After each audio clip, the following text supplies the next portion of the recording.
2 budget deck profiles for the price of 1 video. That's right, today I had a look at Generaider and actually played them quite a few times over the whole Xyz event with a slightly different list because Pot of Extravagance is banned.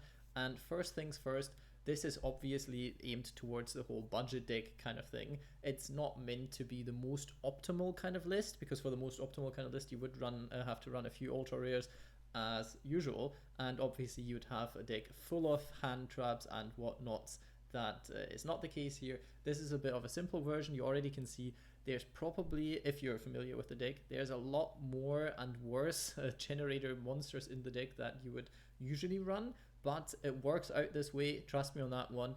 It's just a bit different. I'll go into why that is. So first of all, Ash Blossom, I always think people have this card because it's part of this like super mega deal thing at the start, which basically gives you 10 packs for the price of 750 gems and one of these. So if you don't have it, you can exchange it with any kind of trap card or whatnot, but you obviously want to run at least one, so this is always an inclusion in my budget decks. Next up, let's get to the spicy part, Planet Pathfinder. It's a nice card in this deck actually, because first of all, technically it's kind of an Ash Blossom bait, which is nice, especially if you already have a different way of getting into the field spell. But since this deck's main playmaker is the field spell, which is not an ultra rare or super rare, so very weird by Konami actually, I'm surprised. This card can easily search it, and this deck does not need its normal summon, so this card really shines in the budget kind of setting that you have, because technically you want to be playing a different normal summon, which is Lopter, the Shadow of the Generaider. Since with this card you can search this card, and with Mardell you can search the field spell, for example. But since you would require one ultra rare and triple super rare, I felt like this was the easier way to play the deck actually. Felt like since I don't want to include triple super rare and one ultra rare, I felt like 3 rares do somewhat the same kind of job. You could pair it with stuff like Condemned Witch, for example, searches your Forbidden Chalice, could also search your Forbidden Droplets, but that's also again an ultra rare, and I felt like then without Droplets this whole combo would only makes half as much sense as it would otherwise, so did not include this. I ran double Duvelgus because you run such a high high amount of Generaider cards in your deck, Generaider monsters that is, so you can summon them from your hand, and if you draw into this card you still have another one in deck, so you can still get cards out from your hand.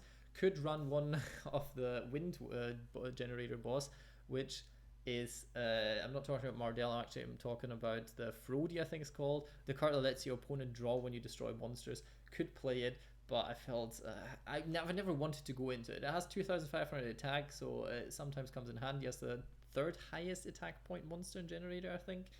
Still felt like it wasn't as good of an inclusion as double this card in the specific variant of the deck. One of the fire one, which the attack point value is the most important thing on this card. It can protect your field spell, it can protect other kind of cards, but it comes at a massive cost. That is, your field spell summons your monsters in defense position, and this card has 200 defense and no effect of interacting with your opponent, which is terrible. It's terrible, but it has its niche little ways of working out. Can protect your Generaider monsters, which is quite neat. Yeah, in the end, it's okay. It's not great. Run it at 1 if you like. Triple Nidhogg, because you're not running stuff like Har, and you still want to get the good ones, the better ones out onto the field from time to time. So triple Nidhogg I felt like was fine with the ratios of Generators that I wanted to aim for, which is like 10, 11, 12, something in that kind of range. So you mainly have a target for your triple boss quest, but I'll get to that in a second. This card is great against decks. That card is really good against these kind of decks. Other than that, it's a bit iffy, but it still does its job. But if you, for example, have 2 or 3 Har, you want to run this card mainly over Nidhogg. Just play 1 or 2, and that is fine. Maybe cut even one Duvelgus if you want to, but I felt like that was fine. So Har is the big boss monster of the deck. The more you run, I don't want to say the better the deck is, because with 1 it's already quite good, but if you draw into it, you're missing out. So 2 is definitely more optimal than 1, but 1 is fine since the other cards do stuff. Healer can actually get cards out of your graveyard, which can be nice. You could run this card too, swap out one of these cards, maybe one Adgarda if you like. Adgarda is actually the only card that can quite well, not even good. It can deal with your opponent's back row, but not well. So I feel this card is necessary. But also, if you have material or if you have Harpy's Feather Duster and these kind of cards, you might want to run it, or you just embrace the fact that against pass 5, set 5 pass, you just lose. Like most of the time, you will lose against this because you have no good way of stopping it. So that's a bit annoying. One card that's a level 9 monster but not a generator is this card, and you can special summon it from your hand or graveyard by tributing up to 3 fairy monsters. And then if you did 2, you can destroy 1 card your opponent controls, and if you do it in 3, you can draw cards, which is very nice because your field spell actually generates tokens during your opponent's turn, which are fairy monsters. So if you happen to have used your effect of your generator monster already, you have 3 tokens left over, then this card comes in handy. Even if you just tribute 2, popping a card on your opponent's field during their turn is quite nice. Sadly, this card banishes it itself after it's used. Otherwise, this card would be broken in this deck. Yeah, like this, it's fine. It still works out. You can discard it with Kujikiri Curse if you want to. It works in the end. You can discard it with the boss room, for example. So at 1, this card is completely fine. If you want to go more into the whole level 9 kind of thing, What Legacy Monstrosity is a nice card. I didn't really like it that much, so I didn't want to include it. Plus, it's a super rare, and I feel like it's kind of unnecessary to include it. But you could play 2 or 3 of this card to go into certain rank 9 shenanigans plays and whatnots. For the draw spell, Paw of Extravagance, I felt the most comfortable with running it. I think Paw of Prosperity is a card you can very well run as well. If you have that, then maybe play this one. It helps you dig for your field spell more, but it doesn't generate an advantage, which I feel like 90-95% of the time I do get into my field spell somehow. If the opponent doesn't have Ash Blossom, if they do, then you are mainly screwed anyway. But I feel like a lot of budget decks are exactly that. Called by the Grave or Crossout Designator can help you with this, but yeah, I feel like it's very hard to incorporate them in the playstyle and whatnot, and obviously they're not budget, so I didn't include them, but if you have them, you might want to be playing them. Yeah, that's kind of what I can say to this. I felt like the draw 2 gave you more of an advantage, give you a +1. Baits in Ash Blossom actually more, so if you already have a card in your hand that you want to be playing, or if you drew the trap card that searches your field spell, then this card being ashed isn't the worst thing that could happen to you. Other than that, you're playing quite a control-y deck, so having 1 more card in hand is always good. Triple Boss Quest, because this card also helps you in this scenario, getting into your field spell and actually searching one of the other cards that you could use, which mainly is Boss Room actually. It's neat.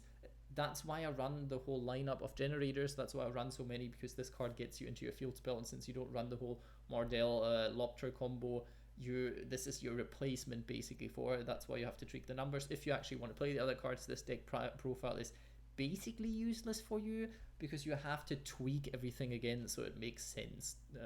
Is what I would say. 1 Kujikiri Curse, you could cut 1 Pot of Extravagance if you want to, if you're not want to spend that many or one of your super rares, and just run double pot and 1 curse, also fine. I felt 4 draw spells were kind of neat, plus this card gets cards like this into the graveyard and helps you unclog your hand a little bit. You don't have to run it, you can just run triple pot as well and put 1 more Book of Moon or stuff like this into it if you want to. It's not a must have, but I felt like the card was quite neat. Boss Stage, well, it is what it is. It is the main playmaker of the deck, and treat it as such. It is amazing. It's an amazing card in terms of generating advantage. Generating. Book of Moon is a good card for going second and going first. You can get rid of one of your opponent's negates if they have a monster that does that, and you can disrupt your opponent, at least in the sense of they can't go into a Synchro, Xyz, or a Link monster if you flip them face down. Can stop effects, but that is what Forbidden Chalice is for. Also helps you go in second with this kind of stuff, and yeah, it's good, but the deck kind of wants to go first anyway, so it helps, but it doesn't help. It's quite a different kind of scenario when you use these kind of cards. Floodgate Trap Hole, this is basically just a trap card, good stuff if you want to go first and want to use rare cards. Then these cards keep you in the grind game if you didn't draw into your field spell, which can happen from time to time. So you're not completely screwed if you draw into these, and you can keep your opponent on the down low, hopefully, till you actually draw into the field spell and maybe generate some advantage back. but a lot of the time if you don't draw into your field spell, the game will be probably lost. Same for Lost Wind, can discard it with the boss room as well, which is somewhat of a neat interaction, and then just set it again. One big thing is 2 boss fight. Obviously, if you have 3, you probably want to run 3. The problem with the card is it lets your opponent draw a card, which is annoying, which you don't want to do, but it's still better than Metaverse because of the fact that it lets your opponent draw a card, because it at least triggers your field spell right after. Plus, it can recycle your field spell from your graveyard, which is neat. Yeah, I feel like at 2 in this specific deck, it's fine, but also you can cut certain other cards and play this at 3 if you like. Solemn Judgment, same as Ash Blossom, neat card. If you have it, run it. If you don't have it, replace it. Boss Room is a neat card in this deck, and that is for the specific reason that you can actually chain it to stuff like Ash Blossom and Maxi, and it still works. Like, it doesn't have to be face up on the field for it to work its effect, but you can, since it's then like 1 chain link higher, you can use it if your opponent responds, for example, to your field spell and stuff, which is quite nice. You don't generate advantage with it because both players draw 1 card, but you have to discard 1 first, so it's a bit annoying that your opponent draws a card, but it's still better than negating your whole play. So I feel like 2 is fine. Adds another target to add by boss quest. Could also put it down to 1 if you want to. I like it that way. You don't have to like it that way. Fist of the Unrivaled Tenyi can come in handy if you have the field spell up. Problem is, it doesn't do the same as the other traps if you don't happen to have the field spell up, because then this card is useless because you don't have a normal monster, which is why I didn't want to include it, because it's kind of like, it's not a win more card, but it supports the whole playset of get the field spell, maybe win, don't get the field spell lose. So if you want to incorporate the whole I surrender if I can't get my field spell up turn 1, then this card is probably better than a few of the other cards like Floodgate Trapple, for example. For the extra deck, these cards don't matter. They're just there for extravagance. You can run Link monsters. I just have them like this because I played in the Xyz Festival and then realized extravagance was banned. But the only important card is Hearth Earth Dragon and 9 Lives Cat. But yeah, you don't really go into them that much, but you could actually use them in certain situations. If you have Phantom Fortress or True King of All Calamities or the Infinitrack Xyz monster actually, then you can run them as well. And now to the second variant of the deck, the weird one, which is a trap kind of heavy deck. You can see the ratios are basically the same. Here I said include Frody, but obviously you don't have to. It's the same as if you swap this out for Develgus or a second heart or whatnot. Don't have to play the card, but that is the card that I wanted to show up earlier. And one more inclusion is Magic Planter. You can send 1 face-up continuous trap you control to the graveyard, draw 2 cards, and you see you run a lot of continuous traps. You don't have to run this card if you don't want to, but I feel like it's quite neat with the special edition of Tyrant's Tirade, tribute to monsters, effects of effect monsters that activate in the hand or on the field cannot be activated, which is amazing against a lot of decks because it shuts down so much and it makes the whole deck feel like an actual boss fight, because then it's not like, oh yeah, we just get rid of the boss with like some destruction effect of a monster, blah blah blah, run over it, it's fine. But this is actually about raw power then, because if your opponent can't activate effects of monsters on field and in hand, then it's just up to magic, spells, and trap cards and the raw attack power of your and your opponent's monsters. And a lot of decks actually struggle putting any form of monster pressure on the deck if they can't activate monster effects. You don't, because your field spell generates you a monster every single turn. So a lot of the time this card actually cripples your opponent more than it cripples you, which is important.